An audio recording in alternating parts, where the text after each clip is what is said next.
Hey guys, what's up? It's Greg Srisavasdi with CinemAddicts. I'm on my DJ Pocket Osmo 3. If you've listened to past episodes, you've noticed how much I really do not like this machine. It's been crapping out on me, family show, quite a bit. But right now, I'm trying my best to make it work because I'm doing a little bit of a very quick intro regarding Erik Holmes' 2 interviews for this installment of the CinemAddicts Hodgepod. First up is filmmaker Jeremiah Kipp. He has a new movie called The Mortuary Assistant out right now. I'm not looking at my MacBook right now and to read the plot summary. I'm going to put all of that stuff on our show notes, but just know this about Mr. Kipp. He directed a movie several years ago called Slapface, a movie that I would love to rewatch. It's such a really interesting coming-of-age, haunting story, blend of a genre, and the end of the movie of Slapface still is just, to me, just very unforgettable, and really love him as a person as well. Me and Erik interviewed Kipp a couple of years back in promotion of Slapface, and I just automatically knew he's a huge cinephile. If I recall from that interview, we talked a lot about Samuel Fuller. In this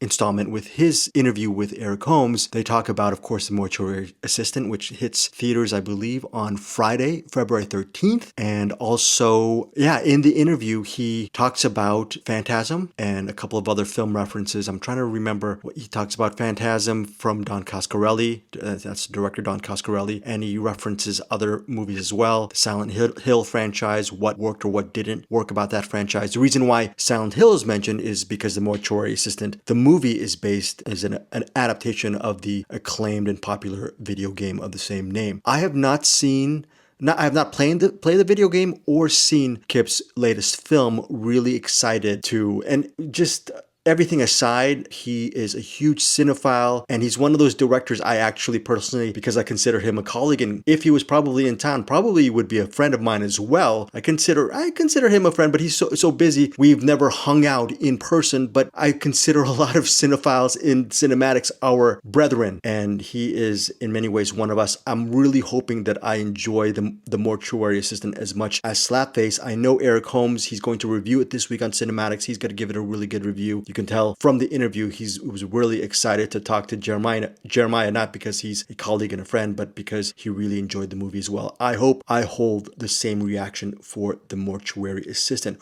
We'd love to hear what you guys think of the movie. Leave it in the comments. Hit me, Erik, or Bruce up on CinemAddicts. Here over at CinemAddicts, we really love to spotlight independent film, under the radar movies, and even though it is based on a video game, The Mortuary Assistant is not a huge high-profile film that's going to be playing at your local IMAX theater. Hopefully this movie, the lead is Willa Holland, who I believe is very underrated actress, very powerful lead. Really interesting to see how she does in this movie as well. So check out The Mortuary Assistant, check out this interview with Erik Holmes for the first segment. The second segment is an interview with, I should have brought the notes, but I'm trying to think, it's Stacey Tenenbaum. Stacey Tenenbaum is the filmmaker behind this documentary called Tough Old Broads. She did a documentary on 3, quote, tough old broads. And the requirement was she wanted to have an interview and spotlight 3 women at least over 70 who have made an impact in their respective professions or in their lives and are still being very productive as tough old broads. Erik Holmes, in his interview with Stacey Tenenbaum, said the movie was very inspiring to him, and I really want to check that movie out as well. Bad news is I'm recording this on Wednesday, February 11th. I think there was a screening tonight. It's screening at the Santa Barbara International Film Festival. I think it's called SBIFF, and the last screening is in the morning. And it was funny because Stacey said it's a morning screening for seniors. I'm 54. I consider myself a senior. That out of all the screenings that Tough Old Broads was available, I think it was 3 screenings. Probably the first 2, if I was in Santa Barbara and I was a critic or a cinephile, more importantly, I would probably not have seen the first 2 screenings. Well, maybe the first screening if it was a Q&A. I know I think all of the Tough Old Broads showed up to different screenings, the first 2 screenings. The last screening, she said, is for seniors because it's going to be on, I believe, Friday, February 13th at the Santa Barbara International Film Festival in the morning. I will leave a link where you guys can actually check it out and regarding the film festival. And then finally for Jeremiah Kipp, I will also leave links to both these filmmakers and how you can find their work, their IG profiles, their movie profiles, etc., etc. All that information you can get from The Mortuary Assistant and also for Tough Old Broads in our show notes for CinemAddicts. One last thing, this is a little bit roughshod, but I'm putting the videos together. I'm not this great video editor. I'm just slapping these three segments, the intro segment, which is this segment, Jeremiah's segment, which is the first, and then we have Stacey's segment, which closes out the CinemAddicts podcast episode, Hodgepod episode. I've never done a video, quote unquote, video podcast and released it to Spotify and Apple Podcasts. We've always done it. I've always taken the video, stripped it, turned them into audio, and just released it as an audio podcast. But lo and behold, little old me didn't realize that for several years you were able to upload video podcasts on your respective platforms. I believe Spotify and Apple Podcasts do it, and maybe when YouTube started getting really heavy in the podcast game, video podcast became the thing over audio. So I'm sure other platforms just use audio, and I'm going to figure that out. That said, I apologize for this rambling intro. I'm not going to edit it. I did edit the Kipp segment and the Tenenbaum segment, so it's a little bit more edited than my murmurings right now. So I apologize for my long intro. Thank you for supporting me, Erik, and Bruce here over at CinemAddicts. Most importantly, we would love, instead of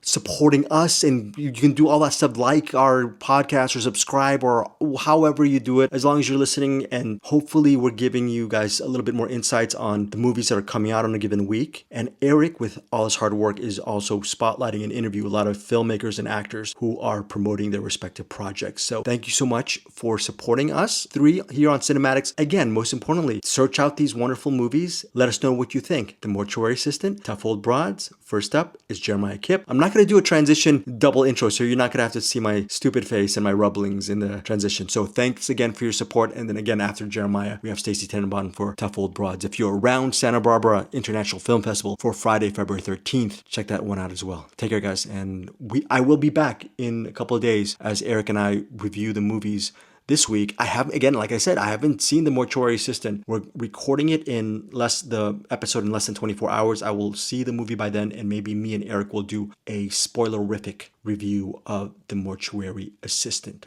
Okay? Take care, guys, and we'd love to hear what movies you're watching as well. Bye. I'm here with Jeremiah Kipp, director of The Mortuary Assistant. I've seen this, I've seen Slapface, and we've had a couple of movies come in since then that I miss, unfortunately, but you're pretty good at this filmmaking thing, so glad to have you here. Likewise, it's always really good talking to you, Erik. Yeah, I guess I'll start with, so this is based off of a video game adaptation, and I'm not familiar with the video game, but I was wondering, because there's certain elements in horror that you can get away with in horror that you can't get away with in other movies. For example, dark lit, dirty hospital room works great in a horror movie. If you try that in ER or Scrubs, people will be like, no, that's we're not buying that. Is there anything when doing a video game adaptation, certain things you can get away with in a video game adaptation that might not work in any other movie? Yeah, and when I thought about adapting a video game, I weirdly thought of a movie that was not a video game, but had some of the same techniques as video games. So I really love Jonathan Demme, and I love Silence of the Lambs in particular. And if you remember the final act of that movie, you've got scenes where Jodie Foster is walking around in this dark basement, and it'll have a shot of Jodie Foster, and then it will cut to her POV, her perspective, if she's walking down a hallway and about to turn a corner. And I thought about that a lot when I was playing the Mortuary Assistant, where I was like, oh, is this not just creating empathy for our central character, putting the viewer inside the shoes of our protagonist? And that's something that video games do very well. And movies, I think it's a little bit of a translation where you take that video game technique of you're scared because it's you doing it. And in movies, you have to shift that over to you completely identify with the main character as they're going along on their journey. So John Carpenter's Halloween would make a pretty great video game, but it also is a pretty great movie because you pin yourself on these three young women who are being stalked by Michael Myers. I think that's the thing with indie horror games and indie horror movies, is pinning identification on a central character. So when I played the game, that was the translation for me. I thought that was really cool and really interesting. I love how Markiplier, who just directed Iron Lung, has made an entire living and 38 million fans out of people watching him play a game. And when he's playing a game, you just see him getting so emotionally involved in the content of the game. And for me, it wasn't that big a stretch, because when I watch a horror film, I get completely emotionally involved if it's a good movie. And I think that Brian Clark, who developed the game, and I both had that shared agreement that we wanted the viewer or the audience member to be pulled along on the journey. What got you involved in this movie? Slapface did. I Makes made sense. Slapface, which you saw, and the sales agent for that movie was Epic Pictures Group, and they sold it to Shudder. So Epic and Shudder both loved the video game, which was a viral hit, and they were considering directors for it. So they approached me and they said, Jeremiah, would you like to adapt a video game? And when they said that, I wasn't initially intrigued. I don't want to adapt anything. But then when they sent me the game and I played it, I was like, oh, I don't want to adapt a video game. I want to adapt this video game because I felt so pulled in by the characters and the story and the content. And it's funny, I just rewatched the movie Phantasm by Don Coscarelli. And I think that Phantasm is like Slapface and the Mortuary Assistant. It's about a little boy and his older brother confronting a monster, and it takes place in a mortuary. I remember after I'd filmed Mortuary Assistant, I was hanging out with a filmmaker friend who said, you finally got to make your version of Phantasm. And I thought to myself, wow, maybe I've been doing that all along. I think that we are always like it feels like we're walking in the sand towards a great city, following in the footsteps of great people who preceded us. And it's funny to think about movies like Phantasm and Silence of the Lambs in the context of Mortuary Assistant, saying, oh, these were the movies that made you. So therefore, these are the movies that you want to lovingly bring into your stories. Yeah. And then Brian Clark, the creator of the video game, was co-writer on this and producer. Well, I guess I don't know what his background in screenwriting is, but did he have any hurdles to jump with that? Or like, what was that? Because he's steeped in video games, you're steeped in film. What was some stuff that you two got to bounce off each other and learn from each other? Well, he's a huge cinephile. Like he loves movies. And like when he was creating Mortuary Assistant, he was thinking more about like great horror movies that he's seen and incorporating them into his gameplay, which made him a really good companion for me because I also love horror movies and we could bond on that together and talk about a common language of horror filmmaking. Now, when the script was being developed, we brought on Tracy Beebe, who's an Austin, Texas-based screenwriter, and she pinned the whole movie on Rebecca Owens and gave her like a really strong character arc that we followed religiously. But then Brian, we wanted to make sure that we retained the flavor and the sensibility and the mood and the atmosphere of his game, which is very specific and unique. So Brian came in like the cavalry, and like within the structure that Tracy had provided so brilliantly, he worked within it to give the characters the voice of his game and even structured certain scenes to pay homage to elements from his game. And it wound up being a really fruitful collaboration. He was on set with us every day, almost every day. He missed only a couple. And I really cared about having him hardwired into the storytelling. And he was absorbing it like a sponge. He loved being on set and he had a lot of really great insights because I looked at him the way that when I've directed police procedurals and you have like a homicide detective on set who can be your expert, your resident expert. I looked at Brian Clark as that, only a demonologist. Like he really understood the game and the lore and the characters better than anyone. So I could always go to the well and draw water from Brian Clark's brilliant mind and then apply that to cinematic technique. And that made us very good dance partners throughout. We became very good friends. And I would love to collaborate with him again on if we should be so lucky to work on another Mortuary Assistant movie or something else. I would absolutely jump at the occasion. And Willa Holland, who played Yeah. Rebecca Owen, looked her up, and she's no stranger to video games herself. She's done some voice acting. Was that part of the decision in casting her, or was that just a happy accident? It was a happy accident, but it did come in handy when we were doing ADR, which is additional dialogue recording. So her anime and her game experience came in very handy when recording some additional dialogue, but also we had to do there's a bit where like her character gets knocked across the room and we had to have a scream. And we were like, all right, well, we'll save the scream for last because we don't want you to blow out your pipes. And she's like, guys, I really know how to do this. I know exactly what this requires. Like I've done Japanese anime and I've done games where you have to modulate your voice. And we're like, yeah, well, let's do it at the end. And then she did it at the end and she could do it over and over again. She's like, see, I told you. It was like when you watch Akira and you hear the voices that go, oh yeah, whatever. And she could do it over and over again because she had total control over her ability to make sounds. And that came from her background in working on animation, working on anime, and working on video games. So it was one of those things where it's not the reason we cast her, but it was one of those things where she was able to reveal it as almost like a Jedi mind trick or something like that. She was so skilled at it. But no, the casting director, Alison Estrin, recommended her. And another Slapface connection was our producer, Mike Manning, had produced a film that she acted in. And when I saw her name on the list, I called up Mike and said, "Hey, what's Willa Holland?" And he said, "Oh, you guys will love each other. She's great. She's very professional. And I think that you'll understand her. She has a very specific way of working, but I think she'll be good for you and you will be good for her." So we talked to Willa. We did 3 or 4 Zooms while she was considering the role. And together we built a trust system with each other. I really loved her work I mean, a lot of fans of genre work and TV series know her from the OC and from Arrow, which is a DC Comics Green Arrow series. But I knew her more from a Beverly Cleary adaptation called Tiger Eyes and The Dirty South, which she'd done with my friend Mike. And there was something about Willa's ability to present a character who was not really waiting to greet you and hug you, meaning like there was a distance between her and kind of emotional availability. And in a way that I responded to and liked, I was like, well, Rebecca Owens is very shy and is very nervous around other people, but she's very comfortable around the dead.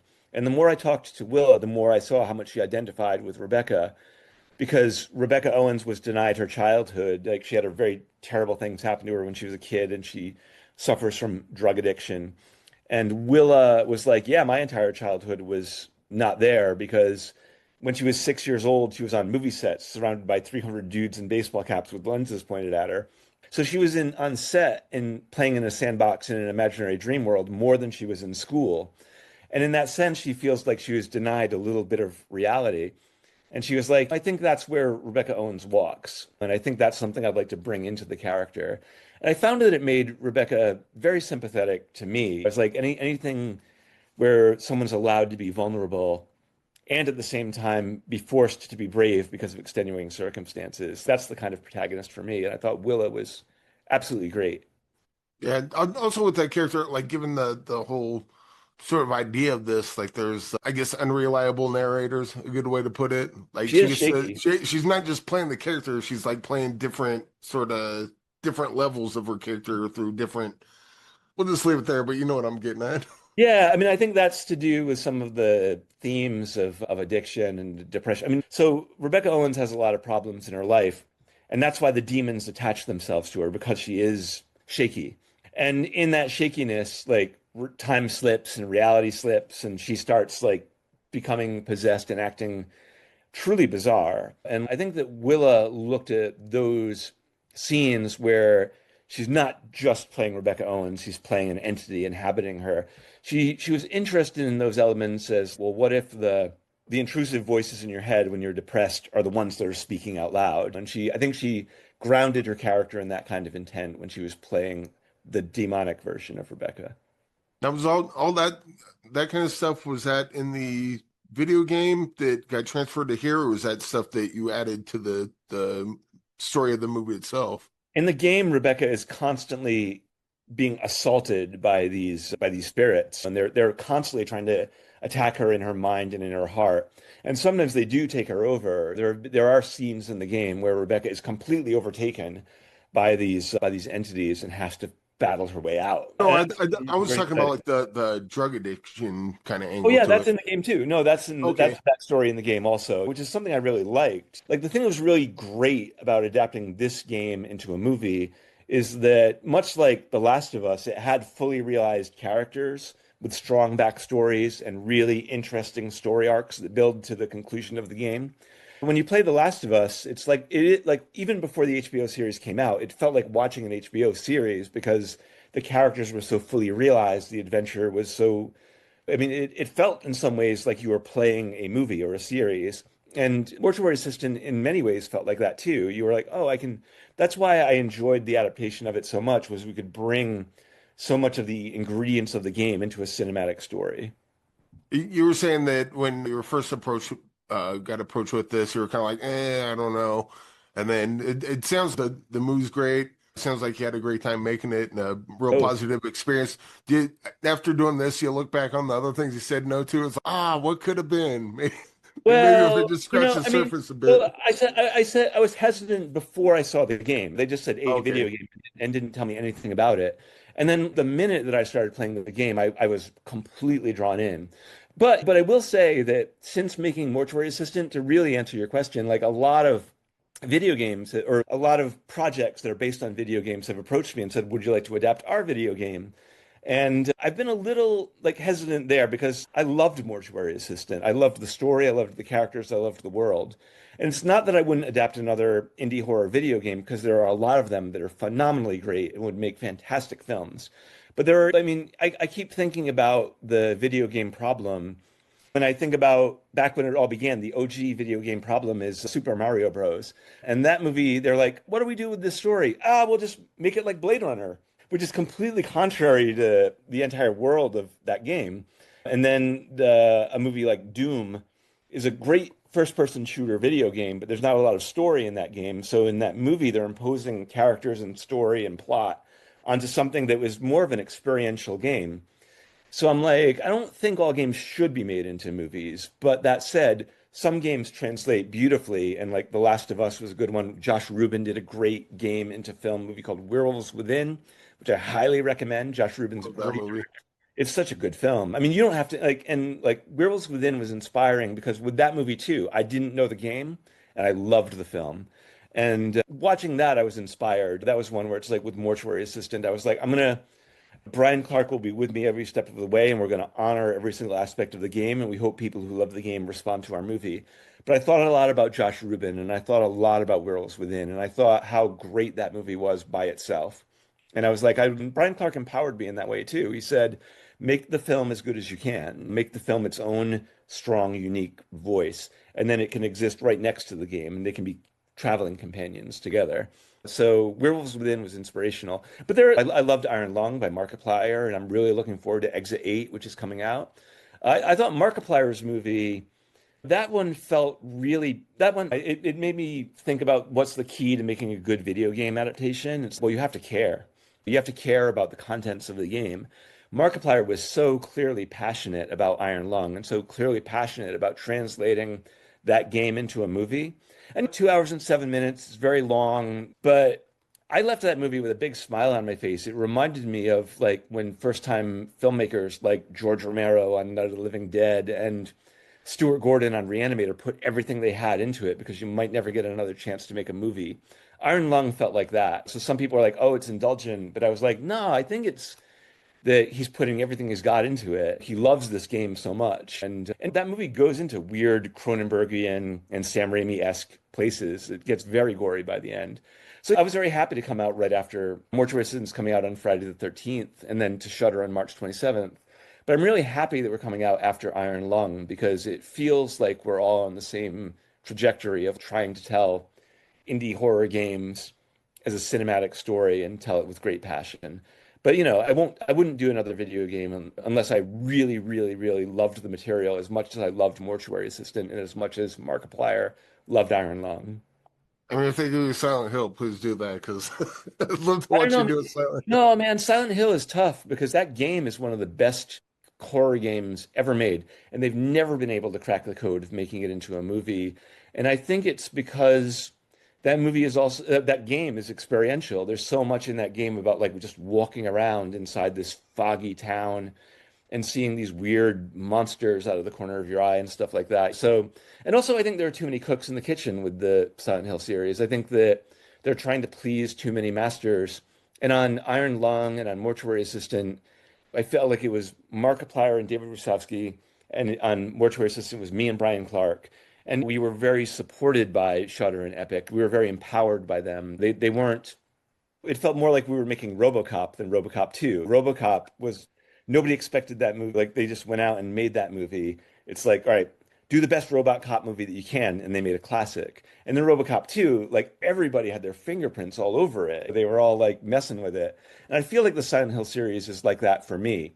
Now, I actually prefer the Resident Evil series because I think Paul W.S. Anderson has a wonderful B-movie spirit to him. Like Yeah. in Resident Evil, where all the beams chop that guy into a million pieces. I mean, and Mortal Kombat, like those movies make the little kid inside my heart leap for joy.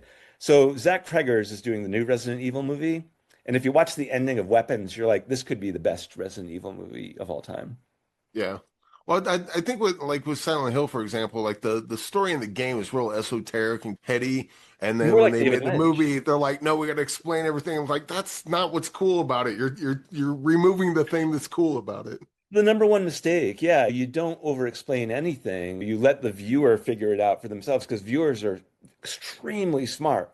Let the viewer catch up with you. Yeah, I agree with you entirely. Silent Hill doesn't explain anything, and the viewer fills it all, or the player fills it all in. And the movies do over-explain, and it's a catastrophic problem for video game adaptations. But also, anytime any movie or any project tries to over-explain their world, they're denying the viewer the opportunity of exploring the world by themselves and figuring out how that world works. So with Mortuary Assistant, like it has the video game has a fan base, and then you threw yourself into the ring. So now the movie's going to come out, and you're going to get hate or love or whatever, depending on how this is received. Where something like Slapface, you put that out, no one knows what it is. They're going to watch it and they're going to like it or hate it. But then Mortuary Assistant comes out, they're going to like it or hate it, and then they're going to be a lot more emotional about it because this is something we're anticipating. Have you thought of that, or is that something that kind of goes through your head? I think it's impossible not to work in that arena and not think about that as like a possible consequence of making the movie. All I could say was that when I spoke to Brian, so Brian was part of an interview process where they talked to a bunch of different directors. And Brian, who created the world of the Mortuary Assistant, selected me. He said Jeremiah is the closest to what I want out of this Oh, he's movie. got good taste, but go on. No, I appreciated it just because it meant that we were on the same page. It's Yeah. like now if now with Slapface, it was the same as doing the Mortuary Assistant in the sense of regardless of any expectations the fans of the game might have, if they don't like the movie, it is my fault entirely as the storyteller because I didn't do it properly. But if they like the movie, it's not mine. It belongs to them because they filled the whole thing in. And George Miller said that when he was putting out some movies, and I took it to heart. I was like, that's the only way to go when you're making any project, whether it's an original like Slapface or an adaptation like Mortuary Assistant. You just have to put your whole heart into it. And if I'd phoned it in on the movie or something like that, then they could justifiably like crucify me for not caring. They may crucify me anyway because it's not what they want, but that is up to them. The movie doesn't belong to me or Brian anymore. It belongs to the audience, it belongs to the fans, and they'll decide for themselves whether they like it or not. But I mean, but I take your point to heart because it is something that I thought about an awful lot. I was like, what if all the fans have their own version of the movie inside their head? And it's, well, there's nothing I can do about that. I can only tell this story as honestly and as passionately as I can. Yeah. And what else you got coming up? Well, we'll see. I made a film in Cambodia Oh, that last fall, and that was a pretty interesting experience. It's a monster movie set in the jungle. But the thing I'll say about that experience, just very quickly, because I know we're talking about Mortuary Assistant, but the Cambodian film, it was very interesting to go to a foreign country with a foreign crew and make a movie, particularly Cambodia, because 50 years ago, there was a dictator there named Pol Pot who murdered 3 million people in a mass genocide, including every single filmmaker, every single actor, every single pop star. If you listen to a classic rock station in Cambodia, like all those people were murdered. So you're going to a country that is the same size of Missouri, where we shot Mortuary Assistant, and the film industry was completely leveled. So everybody on that set was like very young. They were in their early 20s. And one of the things I felt good about on that project was that I wanted to be a part of that. I wanted to be a part of working in a country where they're building their film industry from the ground up. And the thing I would always tell the crew is like, well, because you're so new, you don't have to unlearn any bad habits. And that was probably the most exciting thing about working in Cambodia.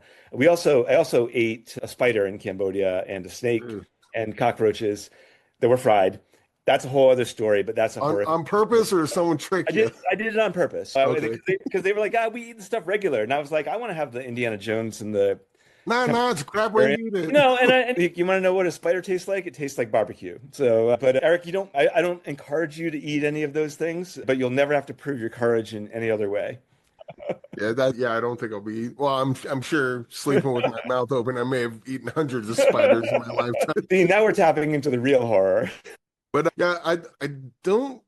I didn't go back and watch our previous interview, so I may have asked you this, and if I did, I forgot what the answer was. But I just want to get a film recommendation from you, something that is personal to you, or a movie that's just really good and not enough people talk about it. Yeah, I'll do the second one. Like a movie I really love, which more people should watch, it's called Censor by Preno Bailey Bond, and it's a British film made a couple years ago. And the main character works for the Censor Bureau in Britain during the 1980s, which was the video nasties era, where they were banning movies like Evil Dead and Texas Chainsaw Massacre. And the movie is set in that world of somebody who's denying other people access to a cathartic experience, which I think those movies are. But that person who's doing the censoring gradually over the course of that movie is starting to unravel, and it does a descent into madness. And if you watch Censor and The Mortuary Assistant on a double bill, they would both be fun movies that slip into the realm of madness. Excellent. Well, Jeremiah, great talking with you again, and I'll come back on the next one. And it looks like there's a couple that I missed. I'm going to have to go back to. So next time we talk, I will have seen those as well. That sounds great, Eric. Well, it's always a pleasure talking to you, and I'm glad that we got the chance to talk about Mortuary Assistant together. Excellent. And yeah, everyone check out Mortuary Assistant. And if you hate it, talk to someone else about it. I don't care. So I'm here with Stacey Tenenbaum, director of Tough Old Broads. What brought these three women to you specifically for this documentary? Well, I was looking for tough old broads and they fit the bill. That would be the simple answer. The more difficult answer is I was spent about 3 years interviewing various trailblazing women and ended up with these three incredible ladies. What I was looking for when I was casting her for the film was basically a woman who was a trailblazer. So the first woman to do something in a man's world. That was number one. Number two was that they were over 70. I had to have a cutoff somewhere for old. I know 70 is not old. I know I'm going to eat a lot of hardship on that one, but that was my thing. I had to have a cutoff somewhere. So over 70, and that they were still extremely active now in their older years. So that was the three things I was looking for. And these three women ticked more than all the boxes. They're all so amazing. So typically with it's interesting you bring up that because like typically with documentaries, it's like, we're just going to follow this person and see what happens, or we're going to follow the story and see what happens. Like you started the documentary, you didn't even know who the subjects were going to be yet. So like, what was what got the ball rolling for the documentary itself before you even got to that part that you were finding the subjects of them? Yeah, I mean, I do films about sort of ideas. I actually came up with the title before I went looking for the ladies. So I was actually watching another doc. I watch a lot of docs because we should support independent cinema. And I was watching a doc about street photography.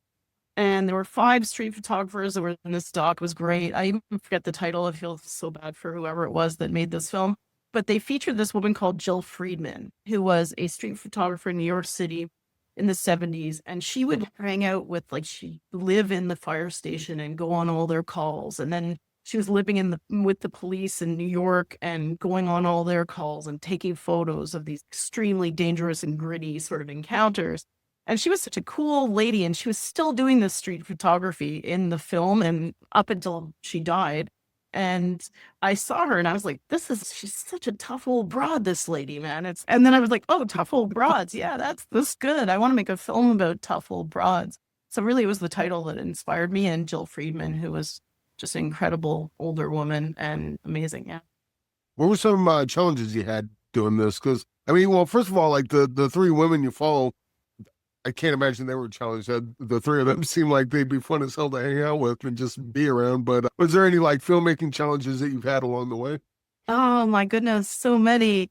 I started the film just before COVID. Getting older women to talk to you during the height of COVID wasn't great. So it delayed a lot of the film for those 3 years. The women themselves they're tough. I'm not going to say they're not tapped. They know what they want. And I think that's the nice thing about becoming older. I mean, I'm not there yet entirely. I'm getting there. But if you know what your boundaries are, you know what you want to do. They were very, very clear to me in terms of what they were able to do and what they wanted to do in the films. Yeah, and then they had their challenges. I mean, Sharon's an artist, right? She's like all over the place. So like booking dates with her, as wonderful as she is, was a challenge. Sela had all kinds of health difficulties. So filming with her ended up being a little bit more complicated. I mean, Catherine was fantastic. She's like a type A. She was the easiest of the old bronze, but they have their little challenges. I mean, when you're doing documentary films, you're dealing with human beings, right? And they have their lives and their priorities and their things. And you have to figure out a way to schedule in between all that. How long did this take? Because some of the stuff that you're shooting in this would happen like quite a while ago. Yeah. So I started looking for the ladies in 2019. And then we started seriously shooting. I did a couple of exploratory shoots in 2022. And then the bulk of the shooting happened in 2023, right up until the Olympics in 2024. I just dragged on for quite a while. So the last shoot that we had was just after inauguration, Trump's latest inauguration, and January 19th, 2025. But yeah, I guess it was filmed. It was a long filming period. Yeah. Yeah. Oh, geez, the 2025. It feels like 10 years ago. I know, believe me. So yeah, we were in DC for the election night, and I thought I was going to get the greatest feminist happy ending I ever could. And then the election night didn't really quite turn the way we thought it was going to. So then I went back again just before inauguration for the People's March that they had there. What's it like doing a documentary? Because they take so long to make. I mean, unless you're doing a documentary about something that happens in a minute, and that's as long as it is. But they take a long time to make, and I'm sure you got to get like investors or whatever to put money into it. Do you have to deal with the pressure? Come on, when's this thing come out? It's not ready yet. Sorry, I don't know what to tell you. Or do the people that invest in it understand what they're getting into as far as documentaries go? Well, I come from Canada, so I'm in a bit of a different situation. A lot of the money that went towards making the film was from the government. But dealing with the government funding agencies isn't a walk in the park either. Oh, real quick, back up a bit. How does that work? So what happens in Canada, the system is you have to find a broadcaster first. And there aren't many broadcasters that are screening documentaries anymore. So it's really, really hard. I got a broadcaster on board. I got so much rejection on this film.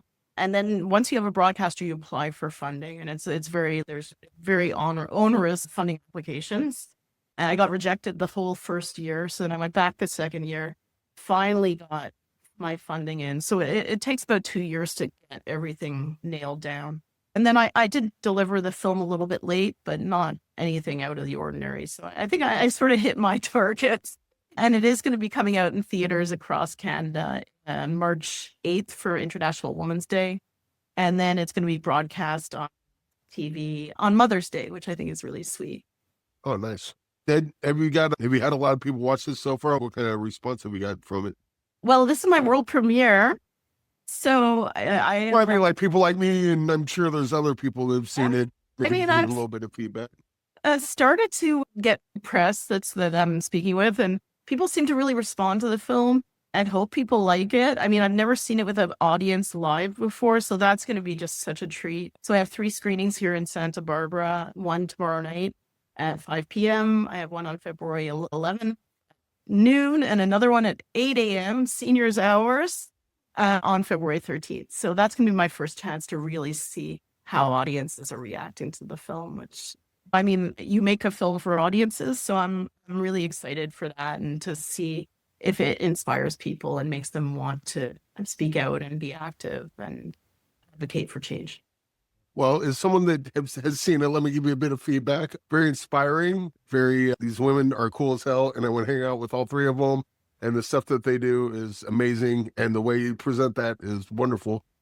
And I guess we'll just, well, first of all, congratulations on the documentary, and I guess we'll just end with a movie recommendation from you.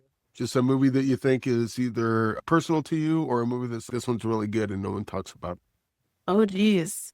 My favorite film these days is Perfect Days, the Wim Wenders film that came out about the toilet bowl cleaner.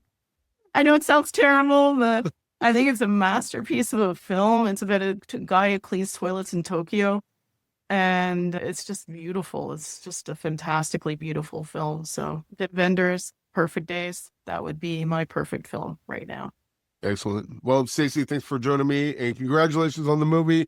And if you see the 3 tough old broads within the coming, tell them Erik wants to give them all big hugs. I got 2 broads coming here. So Catherine Switzer is going to be here for the premiere, the world premiere, and so is Sharon Furler, the photographer. They're both going to be in Santa Barbara tomorrow, February 10th. And then Catherine Switzer will also be at the screening on February 11th. So, Excellent. Yeah, so I'm really excited to be back together with them. It's been a year since I've seen them. So yeah, I'm really, really happy. I mean, we've become friendlies and everything we've gone through in the filming, so that's great. Excellent. Well, yeah, congratulations again, and thanks for joining me. Thanks so much. Take care.